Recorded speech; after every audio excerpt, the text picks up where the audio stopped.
Hi everyone, let's cover my Elliott Wave analysis on Bitcoin on the 1 hour time frame. And in general, the probabilities are highest to look for a bit of a move back towards the upside. And in this video, I will explain why that is, while also covering important support and resistance levels that I personally keep an eye on.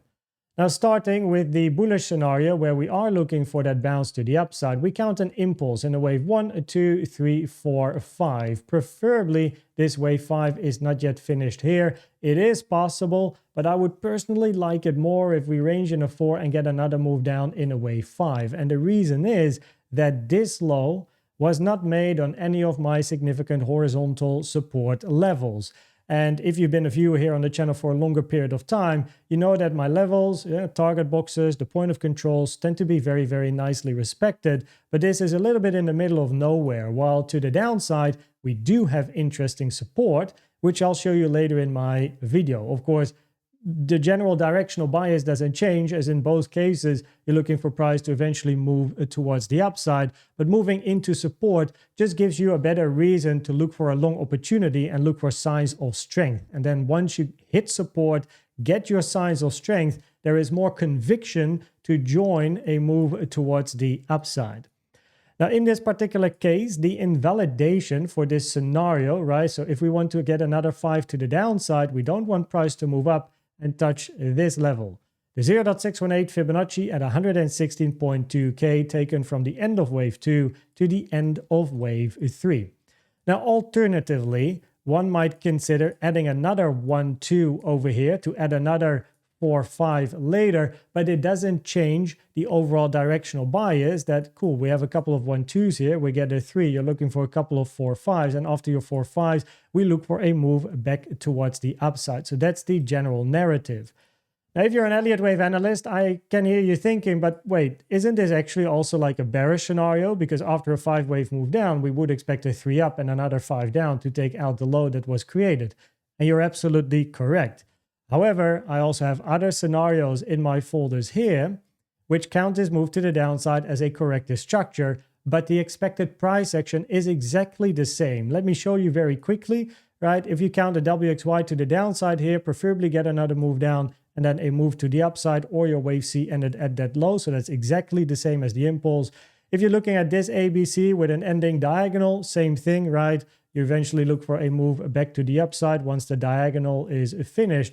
And if you count an ABC like this, and then A, B, and this is your multi-1, 2, multi-4, 5 here, then also, once again, you preferably, after your wave C, look for a move back towards the upside. So the expected price action is the same between the different scenarios, and it's just about the move that you get towards the upside. And as price then moves towards the upside, we'll analyze that move to the upside, and we'll get a clearer picture of what exactly is going on, of course. But at the moment, I keep an eye on the impulse here. And in general, we're looking for a bit of a move back towards the upside. Now, your bearish scenario is still the multi-1, 2. Now, in the previous video, I already mentioned that in this scenario, you really want to see acceleration to the downside. It is such a slow move to the downside, right? So you have a 1, 2, 1, 2, 1, maybe 2, maybe another 1, another 2, whatever. You just want a strong move to the downside in a wave 3. You want volume to increase as price moves to the downside. And at the moment, by the way, it's decreasing, side note. But what you're looking for here is a multi-1, 2 and then a large move to the downside in wave 3. And the support that I'll show you in a second is not going to hold. It should just be whoof, right? It should just fall straight through, no problemo, and just go very, very quick. 1, 2, 1, 2, 1, 2, 3, right? And then you get 4, 5, 4, 5, 4, 5. And then once the 4, 5s are forming on top of an area of support, it gives you a great opportunity to go long and look for a larger correction back towards the upside. But this move down is very slow. Now, the invalidation at the moment here is on my chart at 117K, right? Alternatively, a bit of maybe a soft invalidation is if I would move this wave 2 at this particular high, which is at 114.8K.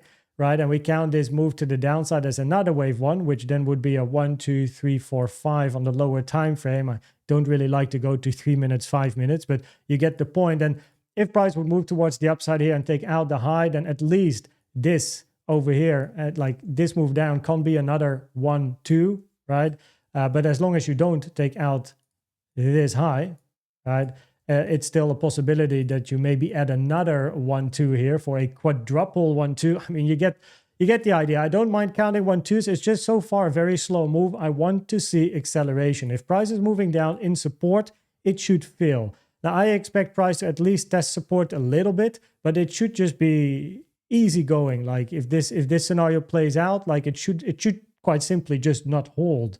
You just want a large move to the downside. But because this move is so slow, right, it lowers the probabilities for the 1-2. And I quickly want to show you a couple of photos actually that I posted this morning in the Elite membership where I was comparing multi 1-2s. So here you can see the current price action on the chart, right? This is the current move that we have to the downside, okay?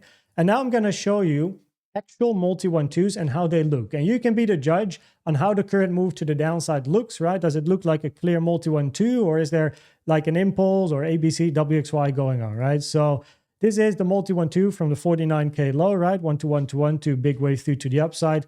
Look at the overlap that you have here as well and these sharp retracements of your wave 2. This was the multi 1-2 here to the upside from the 25K low, right? So here you have your 1-to-1-2, another 1-2 where I believe the story was that the intern pressed on the wrong button at some news website, big ass wick, and then price moved towards the upside, right, with a couple of more 1-2s, okay?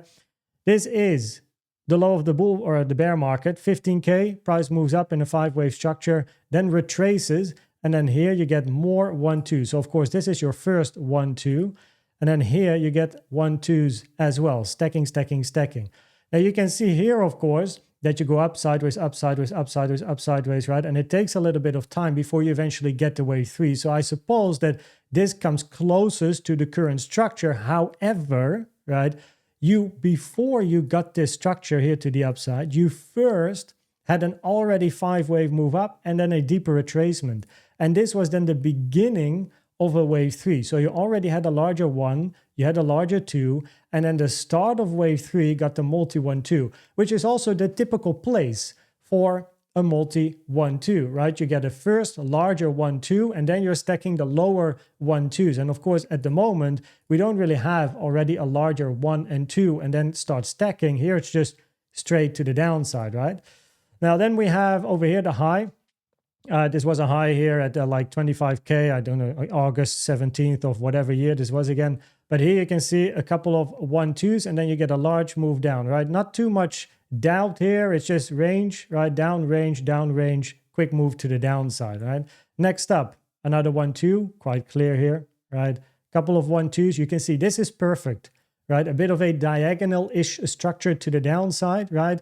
But a leading diagonal is less common than a multi 1-2. So you would always count this then as a multi 1-2. And then you get another 1-2 here, right? And then you get your explosion to the downside.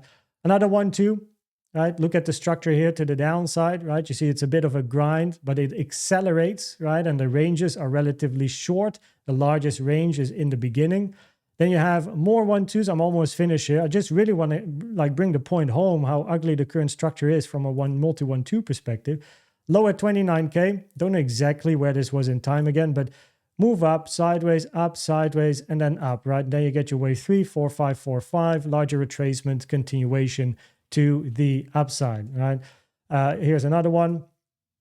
Right? I think this is like 2021. We were still at 30K, but here you have a multi 1-2 as well, down 1-2, 1-2, 1-2, and then you get your 3 to the downside, 4, 5, 4, 5, and then your final 4, 5 to create, I think maybe even the low we had then at 29K before, 69K to the upside. Here's another one, right? A bit of a diagonal structure before then a quick move to the downside, 1-2, 1-2, get another 1-2, and then quick move to the downside. But you get the idea. And then we have this. And, you know, I have a lot of experience as well in Elliott waves and looking at the chart. And when I look at this, I'm like, damn, this goes so slow and it doesn't really have a nice diagonal-ish structure to the downside, right? Which is something that I generally like to see when you build a multi 1-2, you build a bit of a diagonal structure and then you move towards the downside, right? Of course, there is overlap here, right? Between, I mean, not the low of your 1 here, but at least the range, overlap, right? So we cannot invalidate a multi-1-2? Quite simply, you got to be aware of this scenario, and if price is going to accelerate and volume is going to increase and you're going to lose the support I'll show in a second, yeah, it's the moment we are going to look for that multi-1-2 because it's on my chart for a reason. Could have chosen not to show it, right? And have some other scenario, but this is the bearish scenario. The bullish scenario is looking for a move back up. Bearish scenario is looking for continuation down. If you get continuation down, you just patiently wait for your wave 4s and 5s, and that's a long opportunity, right? The end of an impulse, 4 5s, long opportunity back up. So trading wise, it's actually very easy.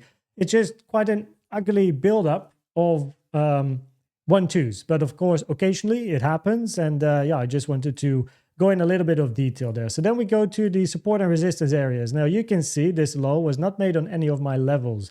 I previously had a daily, right? If you check my previous content, you'll remember that we had a daily here. So if I quickly edit on my chart again, then you can see that initially the daily was respected.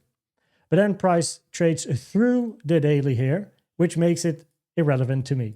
Which then also means that this low here, as mentioned at the beginning, is not created on an area of support for me, right? This for me feels like it's in the middle of nowhere.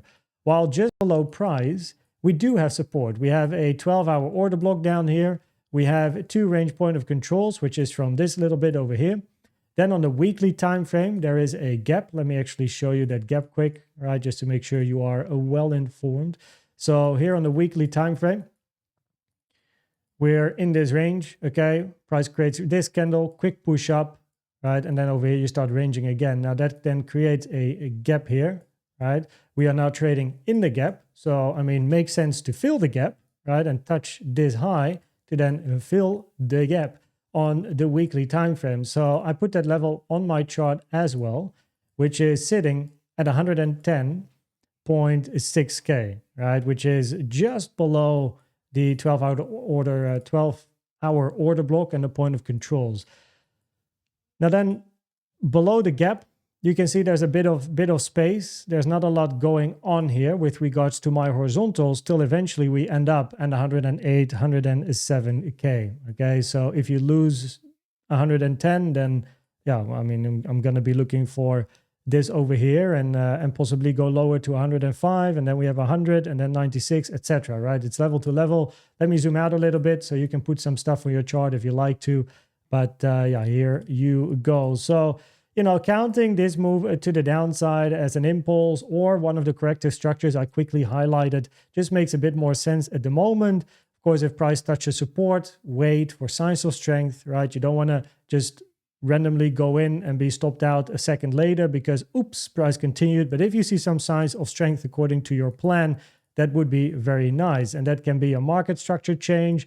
Maybe price is moving up, higher highs, higher lows with bullish CVDs, RSI divergences here, MACD, whatever you use, right? Now then we have some news later today. I heard it was important from Odin.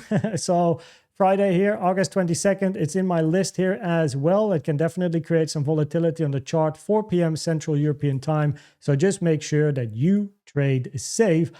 And then we get to the probabilities. And yeah, most of the scenarios, right, I quickly show, of course, the impulse I showed mainly, but also the other scenarios I quickly highlighted are looking for a bit of a move towards the upside. And because the 1-2s is so slow, it's not invalidated, but because it goes very slow, it's not a very nice diagonal structure and very compact. I'm considering looking for a move back towards the upside, preferably though, price first moves down and actually tests an area of support instead of having a random pivot. If price would move towards the upside here, then I would expect it to come back later to actually touch the support nonetheless. So yeah, just something that I keep in mind personally, because I do like reversals and stuff on top of my areas of support. So yeah, preferably price moves down. If it does, right, be patient, look at the chart, have a plan, know what you're looking for, know your entry requirements, right, which can be a mix of things.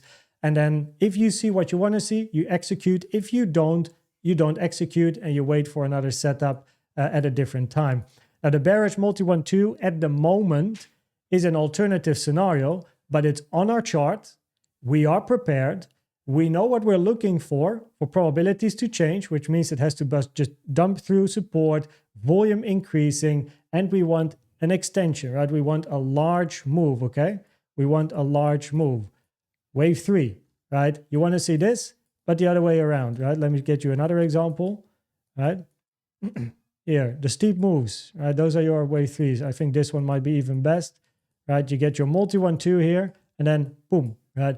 This is what you're looking for in that bearish scenario, but then of course to the downside. So that being said, I hope this video was helpful or valuable to you. On the left, you see a video on the simplest way to use and trade Elliott Waves without even counting. And on the right is the Elliott Wave educational playlist to help you understand more about Elliott Waves. Thanks for watching and subscribing, and I hope to see you at the next one. Bye bye.